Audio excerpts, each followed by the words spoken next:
Hello students, this is Amar Kumar and I am again welcoming you to my YouTube channel Study Point Ask Me. Today I am here with a very interesting and another topic which is the Archimedes principle, and this is the second last video I am giving you to you from this chapter gravitation. So let's start student. Today's my topic is Archimedic principle. आज मैं आप लोगों को आर्कमेडिक principal पर एक video देने जा रहा हूँ. According to the Archimedes principle, Archimedic के सिद्धांत के अकॉर्डिंग, उनके अनुसार, whenever an object is immersed in a liquid, जब कभी भी किसी भी ऑब्जेक्ट को लिक्विड में इमर्स्ड किया जाता है, इमर्स्ड मतलब उसमें डुबोया जाता है, the liquid exerts an upward force. तो लिक्विड जो है वो उस ऑब्जेक्ट पर, जिस ऑब्जेक्ट को हम लोग इमर्स कर रहे होते हैं, उस ऑब्जेक्ट पर लिक्विड जो है वो एक अपवर्ड फोर्स एक्सर्ट करती है, ऊपर की ओर बल लगाती है उस ऑब्जेक्ट पर. The amount of that force is equivalent to the weight of liquid. तो जो फोर्स लिक्विड के द्वारा लगाया जाता है, the amount of force which is exerted on that object from liquid is equivalent, वो इक्वल होता है. किसके इक्वल होता है? तो to the weight of the liquid displaced by the object. जो लिक्विड डिस्प्लेस किया गया उस ऑब्जेक्ट के द्वारा, तो जितने अमाउंट ऑफ लिक्विड डिस्प्लेस किए गए हैं उसके वेट के इक्विवेलेंट होता है. अब देखो यहाँ एग्जाम्पल से आप लोग यहाँ देख सकते हैं स्टूडेंट. मैंने क्या हुआ कि एक बीकर लिया, ठीक है, I have taken a beaker which is full of water. मैंने एक बीकर लिया, इसमें पानी क्या है? बिल्कुल भरी हुई है.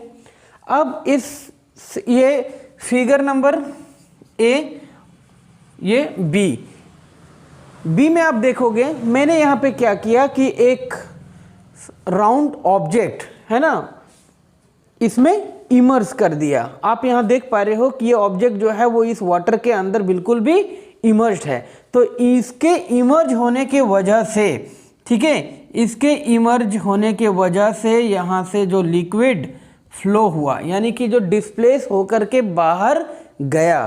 तो ये जो आप देख रहे हो यहाँ पर लिक्विड जो इस बीकर से बाहर हो गया है, तो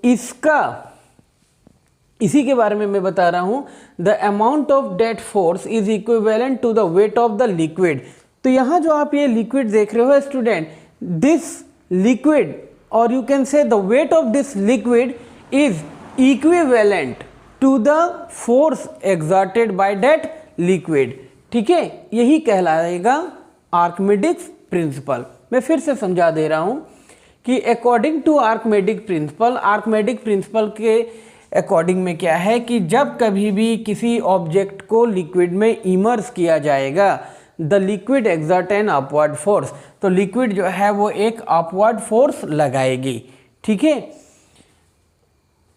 the amount of that force, तो जो लिक्विड के द्वारा इस ऑब्जेक्ट पर है ना अपवर्ड फोर्स लगाया जाएगा, this force will equal to the amount of liquid displaced by this object. ठीक है, तो ये फोर्स जो होगा वो जो यहाँ लिक्विड आप देख पा रहे हो इसके अमाउंट और इसके वेट के इक्वल होंगे. This is what we can say the Archimedic principle. Okay students, now we will see some examples from here which is related to Archimedic principle. तो बच्चों मैंने आपको बताया आर्किमेडिक प्रिंसिपल. अब आर्किमेडिक प्रिंसिपल से related कुछ examples को यहाँ हम लोग देखेंगे और समझेंगे. इसके थ्रू आपको ये आर्किमेडिक प्रिंसिपल्स को समझने में काफ़ी आसानी होगी. So you can see here, submarine have a tank called the buoyancy tank. Submarine आप लोग देखे हो, जिसे हिंदी में हम लोग बोलते हैं पनडुब्बी. ठीक है, सबमरीन्स जो है वो पानी के अंदर, समुद्र में पानी के अंदर उसको मूव किया जाता है. इसको हम लोग अपने डिफेंस फोर्सेस में यूज कर सकते हैं. Submarines have a tank called the buoyance tank. तो सबमरीन के अंदर एक बॉयंसी टैंक होते हैं. Whenever the submarine needs to be taken inside water, जब कभी भी हमें सबमरीन को पानी के अंदर लेना होता है, ठीक है, inside water the tank is filled. तो जो ये बॉयंसी टैंक है ना उसको फिल्ड कर दिया जाता है, उसे भर दिया जाता है पानी से, ठीक है। तो जब पानी से भर दिए जाते हैं the weight of the submarine increases, तो सबमरीन का वेट जो होता है वो वाटर के अपेक्षा क्या हो जाता है, हैवी हो जाता है। क्लियर? हैवी हो जाने की वजह से अब वो सबमरीन क्या होगा, सिंक करेगा, वो नीचे की ओर जा सकेगा।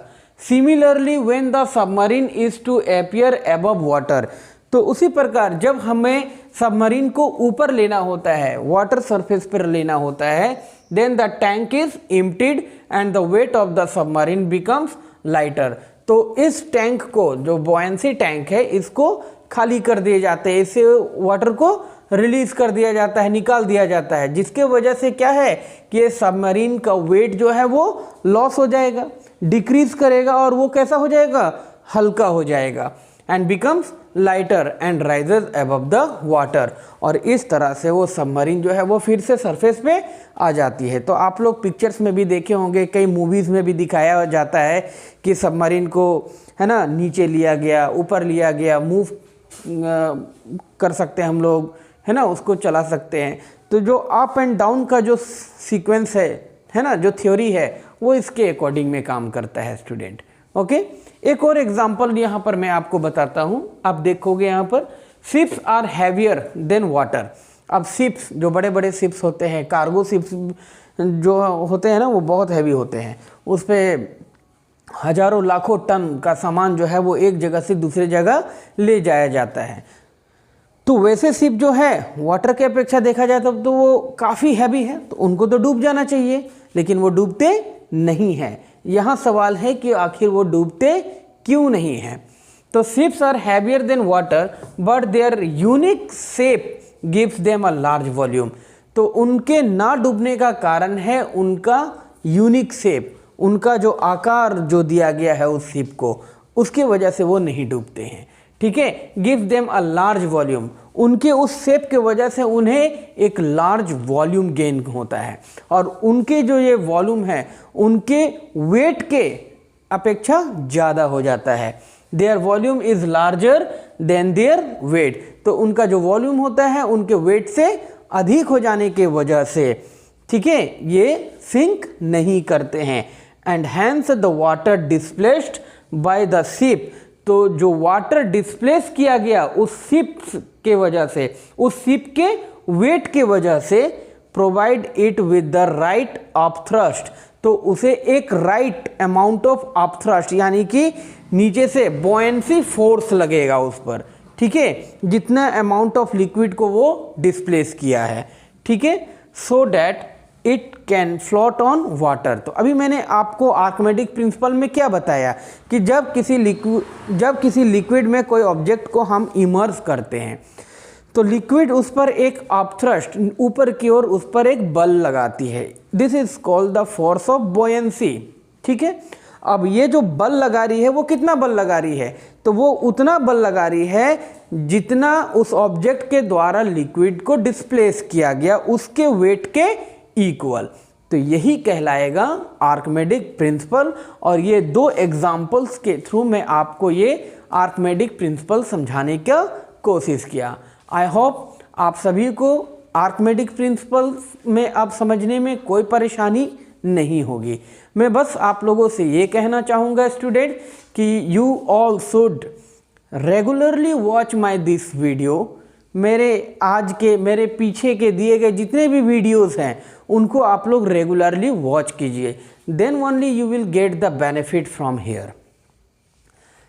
और मैं एक बात बोलना चाहूँगा स्टूडेंट्स कि जो मेरे पुराने सब्सक्राइबर हैं, हालांकि अभी तक बहुत ज़्यादा सब्सक्राइबर मेरे नहीं हुए हैं, तो मैं आप लोगों से ये रिक्वेस्ट करूँगा कि जो भी पुराने सब्सक्राइबर हैं वो मेरे हर एक वीडियोस को प्रॉपरली वॉच करें, तभी जाकर के वो आपके लिए बेनिफिशियल होंगे। और जो अभी तक सब्सक्राइब नहीं किए हैं और वो अगर मेरे वीडियो पे आते हैं, मेरे वीडियोस को वॉच कर रहे हैं, तो मुझे नहीं लगता है कि आपको मेरे वीडियो पसंद नहीं आएंगे। मेरे वीडियो आपको ज़रूर पसंद आएंगे, क्योंकि मैं बिल्कुल जेन्युइन वीडियो देता हूँ, एक्यूरेटली जो चीज़ें आपको चाहिए होता है मैं उसे आपको प्रोवाइड करता हूँ, जिससे आपको बेनिफिट मिल सके। ठीक है, तो इस तरह से मैं उम्मीद करूँगा कि आप लोग भी जो नए कमर्स हैं वो मेरे वीडियोस को सब्सक्राइब कर लेंगे, मेरे चैनल को सब्सक्राइब कर लेंगे वीडियो देखने के बाद। So this is all for today students, wait for my upcoming videos. Till then have a nice day.